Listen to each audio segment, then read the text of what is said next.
আজকে চিকেনের একটা দারুণ রেসিপি দেখাবো। শুকনো খোলায় বড় এলাচ, ছোটো এলাচ, লবঙ্গ, দারচিনি, সাজিরে, গোলমরিচ আর জায়ফল ভালো করে ভেজে গুঁড়ো করে নিয়েছি। এরপর আদা, রসুন, টমেটো, কাঁচা লঙ্কা, জিরে দিয়ে একটা পেস্ট তৈরি করে নিয়েছিলাম। কড়াইতে তেল গরম করে 3টে বড় সাইজের পেঁয়াজের বেরেস্তা ভেজে নিতে হবে। তারপর চিকেনগুলোকে এপিট ওপিট করে 2 থেকে 3 মিনিটের জন্য ভেজে নিয়ে পেঁয়াজ ভাজা তেলে গোটা গরম মশলা আর তেজপাতা ফোড়ন দিয়ে বেটে রাখা মশলা, স্বাদ মতো নুন, চিনি, হলুদ গুঁড়ো, লঙ্কা গুঁড়ো আর ধনে গুঁড়ো দিয়ে ভালো করে কষিয়ে নিতে হবে। এবার একটা বাটিতে 150 গ্রাম টক দই ভালো করে ফেটিয়ে নিয়ে একটু একটু করে ওই মশলার মধ্যে দিয়ে ভালো করে কষিয়ে নিয়ে আগে থেকে ভেজে রাখা চিকেনটা দিয়ে বেশ খানিকক্ষণ কষিয়ে বাকি যে টক দইটা আছে সেটাও দিয়ে দিতে হবে।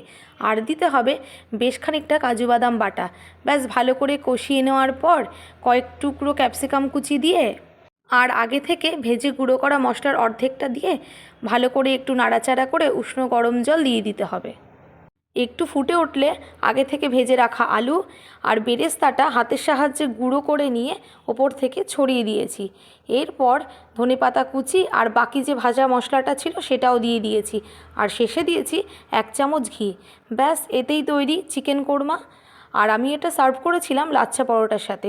দুটোর কম্বিনেশন কিন্তু দারুণ ছিল।